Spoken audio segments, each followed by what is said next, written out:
There is a son who lives alone with his father. It's evening, and the father opens the front door as he comes home. "Did you eat pizza again? The smell is all over the house. What are you going to do if you end up with diabetes? Do you know what the neighbors say about you?" The son doesn't respond. He just takes a beer out of the fridge. A moment later, he finally explodes. "What gives you the right to talk about my body? What have you ever done for me?" The father turns pale and retreats into his room. The son knocks on the door, but it doesn't open. But this might not be just a simple family argument. Many of the conflicts we have at the dinner table may actually be the result of marketing campaigns that began over 100 years ago. Edward Bernays was one of the most influential figures of the 20th century.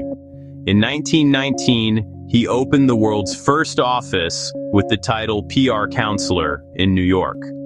Bernays believed that instead of promoting a product directly, the key was to create an environment where the product would sell itself. If you could plant a group custom, as he called it, the public would buy the product without even thinking. One day, a bacon company asked Bernays for help. The company was failing, and the owner begged Bernays to save it.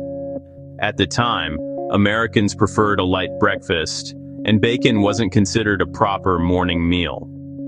Bernays approached the problem differently. He sent a simple survey to physicians, not to ask whether they recommended bacon, but to ask whether a hearty breakfast was healthier than a light one. As expected, the doctors agreed. A substantial breakfast would better replenish the energy lost overnight. Bernays then published articles next to each other, one reporting that doctors preferred a hearty breakfast, and another quietly placing bacon inside that category. People read the two side by side and concluded almost automatically, a hearty breakfast means bacon. Edward Bernays was, quite meaningfully, the nephew of Sigmund Freud, the founder of psychoanalysis, and the man who formalized the idea of the unconscious. It is strange to assume that every judgment, emotion, or decision we make must come from conscious awareness. We don't choose the environment we are born into. We are shaped by it, by other people, institutions, and inherited habits. Bernays merely manipulated this environment more elegantly and more deliberately. Many modern neuroscientists agree that most human decisions are driven by the pursuit of pleasure or the avoidance of discomfort. In other words, the choices we make often serve to satisfy our internal reward systems rather than to express conscious insight. When a man becomes a father, he inherits a role: protector, guide, and the one who must provide clear answers.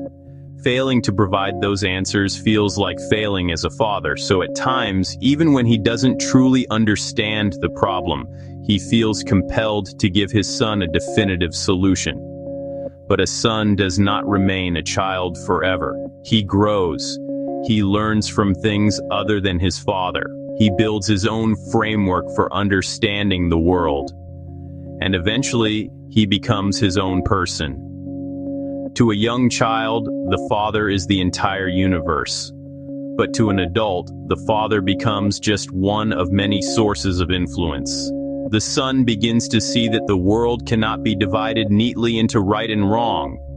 He no longer wishes to be treated as someone who must be educated. And so a paradox emerges. We sometimes inflict our deepest wounds on the people who are closest to us. But understanding this intimacy paradox allows us to see not only the person in front of us, but also the structure behind their words. Understanding cannot eliminate conflict, but it can at least allow us to interpret it differently.